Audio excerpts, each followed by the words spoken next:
Hi everyone, my name's Dan Riley and today I'm going to be doing a review of Sideshow's Premium Format Quarter Scale Scarecrow statue. So before I get into the review, just a little bit of background on the character. Scarecrow's a DC villain and his real name is Dr. Jonathan Crane. He was created by Bob Kane and Bill Finger. His first appearance was in World's Finest Comics number 3 in 1941. Scarecrow is a criminal who terrorises Gotham City. He actually utilises terror as his weapon, and he does this via his hallucinogenic fear toxin. You can see pretty much from the statue, and if you've ever read the comics, that Scarecrow isn't a physical villain. He's not got the presence of a Bane. Instead, he lets his victims fall prey to their own worst nightmares via his fear toxin.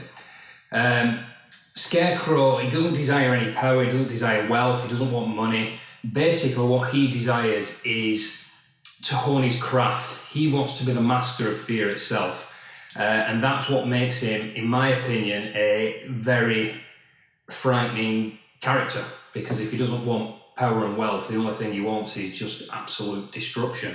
And yeah, I think it's an absolutely great statue. The character's not one that I wouldn't say he's one of my more favoured Batman villains. I much prefer Bane, Poison Ivy, Harlequin, Joker, those sorts. But when I saw this statue, I thought it looked incredible. I love the base on it. I usually associate really well done bases with XM Studios. So when I saw this was a must-have for me. You can see as well that this is the exclusive run as well of it. It definitely isn't an exclusive or fail, in my opinion. I prefer to display it with a regular portrait. I believe the exclusive sold out now anyway, but I think you can still get this in some UK retailers. So yeah, jumping into the statue, looking at the base, essentially to me, this illustrates Scarecrow actually using his fear toxin on Batman. You can see the purple clouds that are coming out. That is the actual toxin himself. It makes you relive your nightmares, and one of the biggest nightmares for Batman, as we all know, is the death of Jason Todd. So this is Jason Todd coming out of the ground. He's got the evil look on his face. It looks to me, it looked very similar to the Batman Who Laughs and all the kind of psychotic Robins that he has going around with him. I think the Robin himself, Jason Todd, is really well done. We will get some close-ups on here as well, but they've used like a clear gloss on his mouth and around his eyes that really bring it out very well. I think the clouds are done exceptionally well as well. There's a couple of seam lines in it, as you would imagine, from where it keys in, but really not noticeable at all. Not noticeable at all. The headstone's really well done as well. I would have liked a few more highlights in the ground, personally. I think it does look a little bit bland. I suppose it's difficult in some respects. They have put the green in there with the grey, so it looks like kind of a mossy grass-looking effect. However, I would have preferred it to be highlighted slightly better. The headstone that you'll see when I start doing the close-up as well is good. You've got kind of markings on it there where it's been battered and bruised and it's come down. They've got some angels on the side as well.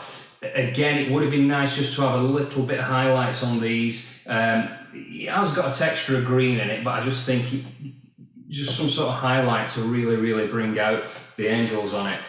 This one you may not be able to see until I do the close-up, but there is an angel on the back as well, and there is some detailing under here as well. So Sideshow really done a good job on it, to be fair, on the sculpt. You know, this particular part of it you aren't going to see, but they've still took the time to put a bit of effort into the sculpt on it, to be fair.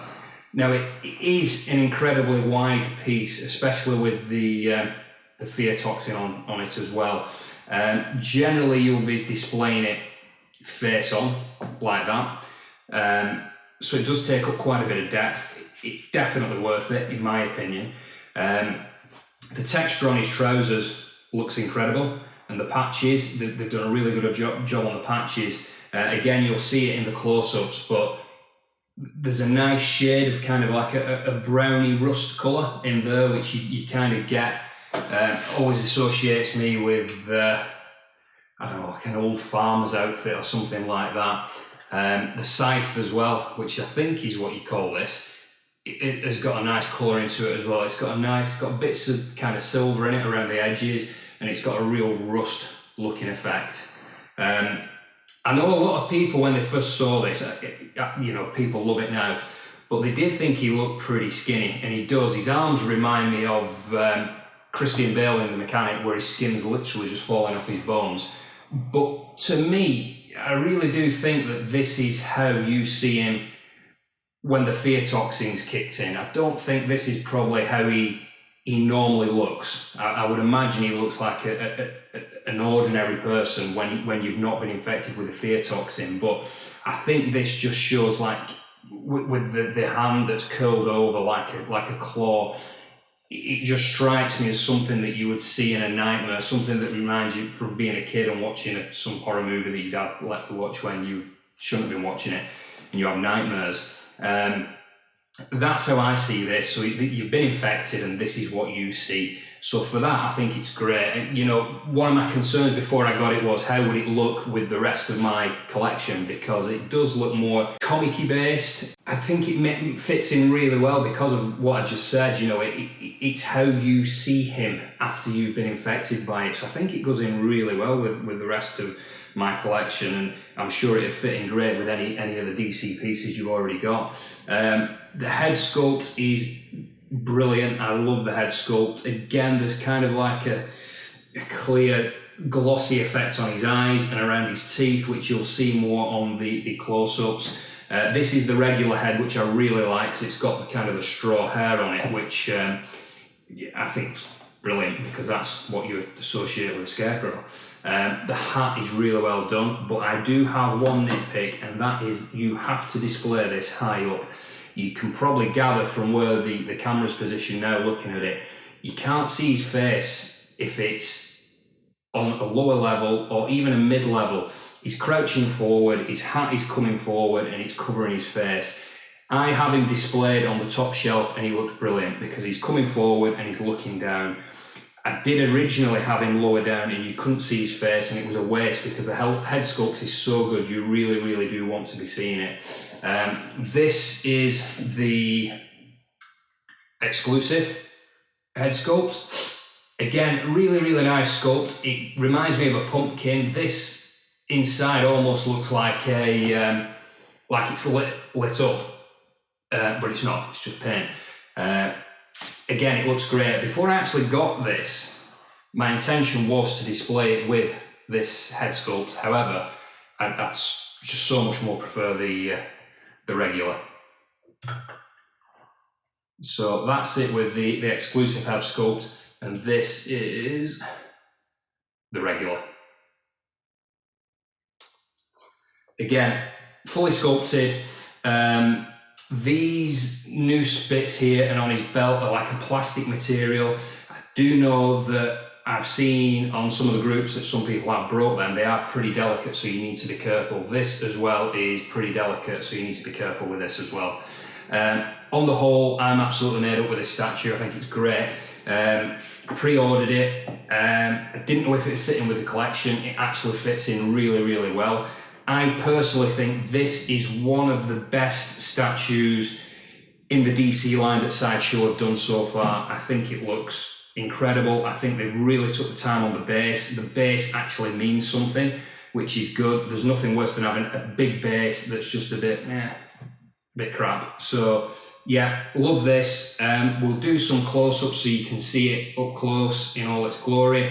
Like I said, only concern for me is, or nitpicks, is the fact that his hat covers his face. So maybe more of an upright position would have been better, so you've got more display options for it. I would have liked a bit more highlighting on the base. Aside from that though, I think it's great. I love it. Absolutely love it. Seam lines you can't see when it's on display. Yeah, I would say if you get the chance to pick it up, you won't regret it. I think you'll love it in your collection. The exclusive, I think, is an edition run of 500. I think this may end up being one of those pieces in the future that people really want to get hold of if they haven't grabbed it now, essentially. So yeah, if you get the option, go out and pick it up. I don't think you'll be disappointed. We're going to do some close-ups. Before I do that, I just want to say thanks for watching. Really appreciate your time. And yeah, happy collecting, guys. Cheers. Okay, moving into the close-ups. You can see how cool Robin looks. Love the eyes and the teeth. Looks fantastic.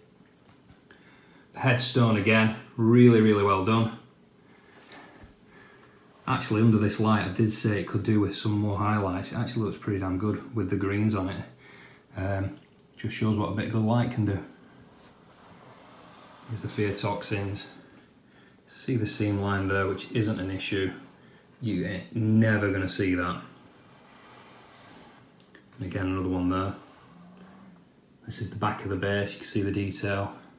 I actually might take back my statement about highlighting the headstone because it actually looks pretty damn good as it does, quite dull. You can see the cracks along it which look fantastic. Again, this is what you'd see him like from down low. Awesome. Love the regular head sculpt. I love it how you got the texture on the mask as well, so it actually does look like a hood.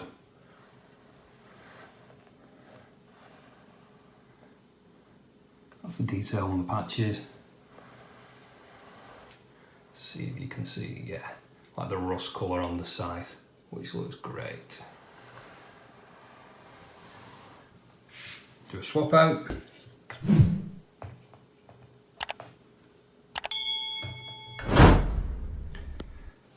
Again, I think that looks great as well, but I do prefer the regular, and that's how I display them.